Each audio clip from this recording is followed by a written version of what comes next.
got back from driving across Canada and been to places where I grew up when I was young, been to new places I'd never been before, and had this really interesting, kind of like uncomfortable conversation about change and my own resistance to change, watching the parts of me that resist, like, no, they shouldn't be doing that. So whether it's development of farm fields, so a lot of the area where I grew up was farm, and now is got malls and communities, and everybody's moving along and doing their thing. I was trying to imagine that for a second, like, describe what you saw compared to what you used to see. So we used to drive through this area, and there was a point, there was kind of like is it a latitude line, where we would cross from being in the city, and now you're in the country. And it was just so obvious, right? It was like we left the city to go to the country. Right. And they would be these lovely farm fields of hay and wheat and, you know, beautiful brick farmhouses and barns. Like minutes or hours of it, or what? Oh, yeah, it would go on for hours, right? So it would be like a half-hour, 20-minute drive from our house, and you were in the country. Meadows and fields and farms. Beautiful and trees. livestock. Beautiful, and yeah, horses and cattle and beautiful oak trees, and just, it was lovely. It was really colorful in the fall, you know, and all the fields, the way they design farms, they're all in squares, right? So you'd have this square would be wheat, and then the next one would be hay, and so you drive by this patchwork colored patchwork, right? And then these beautiful brick old farmhouses and old red roof barns, and it was really quite lovely. And as a kid leaving the city, it was like the country. Yeah. And literally, I remember as a kid watching that latitude line where we crossed over, moving north. And the city, it took longer to get out of the city because the city kept spreading and growing, and literally the main roads that were around these squares of farmland are still the same roads, but now in those squares are townhouses and like high density, maybe some low rise apartment buildings, and strip malls and paved over gas stations. Like everything now is pavement. Yeah, crazy. And as it progressed north, the requirement to actually keep green space reduced, or the desire or whatever. So as you go north, there's less and less green space. Yeah. So it's impossible to walk through these subdivisions and find a green walkway or a park or a just that nature is less important than, you know, human living. Absolutely, right? Got it. Like you'd have a school that used to be. It's interesting because there's this one strip mall and there's this empty patch, and as I walked across the empty patch, I imagined this was a hayfield. Like I saw it as a hayfield. And so there's a part of me that laments that. Like I'm sad, like, wow, like that's been lost. But the people that live there, so I go to the park close to my son's house, that's this subdivision that was a farm field when I was a kid, and it's got all the modern strip mall stuff there. But there's a school and then there's a park, and the kids are playing with their families in the playground, and they're kicking the ball, and they're in the sun, and they're having great. And they love where they live. They love where they whatever, live. They think it's beautiful, and they don't know what I know. Yeah. They don't have my thought. They didn't see the change happen. No, right? Yeah. And then I can go back in time with this idea, and I can, like, I'm a product of this change. So where my house was used to be a strawberry field. Right. And I met, so somebody before you used to enjoy the strawberries, and, you know. And so I talked to the farmers who actually or whatever. sold their farm to my subdivision and talk about this used to be a strawberry field. And I'm now living on a strawberry field. But enjoying your house and what you love have the neighborhood and think it's beautiful. Nothing's wrong with that. Yeah.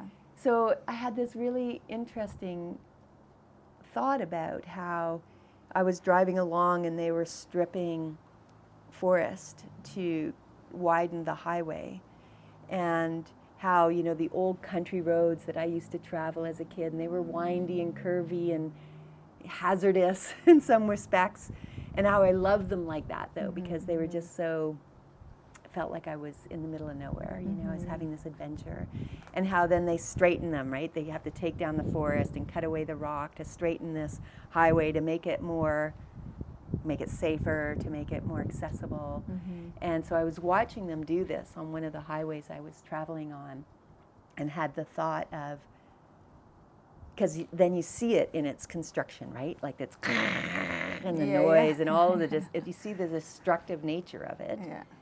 And yet 10 years from now, people will be cruising that beautiful Stretch of highway. laid out, taken care of stretch of highway in safety and in None the ease. wiser to the windy what it looked like before. You know, have you ever driven along any road, really? Yes. And you've seen the old piece of curvature of the highway that they've kind of left to let nature engulf, but they've straightened it out. I always look at those and go, oh, one day it used to do that. Yeah. So there's a part of me that mourns that. And that pushes and that struggles with it, like yeah, not just a mourning, but sometimes for me when I'm driving through something, I'm seeing like the demolishment of, or whatever, something that I've always looked at or appreciated or just been used to, and see the destruction of it, not thinking about what it might one day become, but in the moment going like, I'm mourning it for sure, but I'm also like, damn it. Yeah, angry. Yeah, damn it, this, like, why do we have to keep doing this? Or why are we putting more importance in certain things than other things, you know? And it's true, and it makes me, though, think about the planner. You know, like, so in this one area where my son lives, there's a street where they built these ridiculously big houses, in my humble opinion, with large pieces of land that back onto a beautiful river. And where my son lives, only streets away, is this more dense townhouse area. Pack everybody in. Yeah. And so then I think, isn't it interesting that I may not like the look of where my son lives because it's more packed and dense, and I might like the look Of the space. right? And yet I think we can't all have that. If we all have that, then we're going to have, if everybody had this big space and we didn't have townhouses and apartments, and There would be no natural world left, and we wouldn't fit. It's not actually feasible for us to so fit. somebody in their planning wisdom, it's like, Said high density is what is necessary, which is true. so they're creating these high dense places in these farm Where we fields go that upward or just pack together more instead of wide and yeah, sprawling. and in these farm fields that I mourn. But at the end of the day, somebody's planning and thinking ahead to, we have an encroaching problem we need to solve. And one day, the big, huge houses with the extra space and the big yards or the big properties or whatever will be sold and turned into Higher density, yeah, for sure. That's happened in so many places already. Yeah, Where you see, that's the trajectory.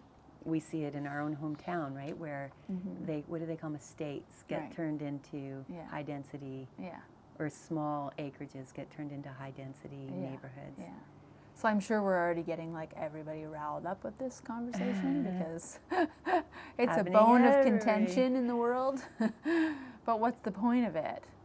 I guess the point for me was because there was that other side of it, like me living in my house in the strawberry plantation was actually quite grateful for my home and thought it was beautiful neighborhood, and So that I feel like there's resistance in the moment. Like, I guess what happens for me in the destruction, I don't see, I don't have the forward thinking in my own mind to see forward and like, this might be a good idea. Yeah. Instead, I just, Yeah. I don't like this. Change. Right? It shouldn't be this way. It needs to be a different way. Yeah. We should leave it alone. It should be how it always is, or whatever. Right? And so the conversation isn't about the times when we stand up to protect, like, you know, certain areas where we deem them needing protection to save whatever, for whatever environmental reasons or animals or whatever it is. I'm not talking about that. I'm talking about this part of me that wants things to stay the same, regardless of reason, but that it's like, this is the way it was and this is the way This is the way I'm comfortable. So when I was in Tobermory, I was having this conversation because Tobermory is a part of Ontario at the top of the Bruce Peninsula. And when I was a young girl in the 70s, it was like this little teeny town that everybody talked about was so beautiful to go camping. Now it's like a Tofino on steroids, right? Like it's like going to Victoria, but it's so little. It's still so little. Yeah. But it is so tourist infrastructure planned. City-like.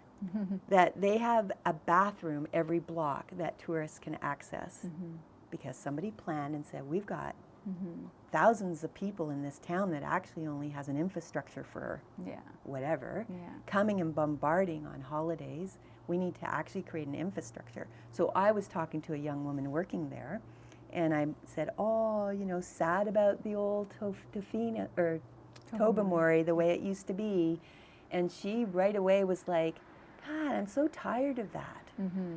Like, Tobermory's great. Yeah. And look at all the people that get to come here and enjoy it, and how well it's been planned out so that it's done and it's accessible, and yet it's in honoring the environment that it is, and it creates it so that people get to see it.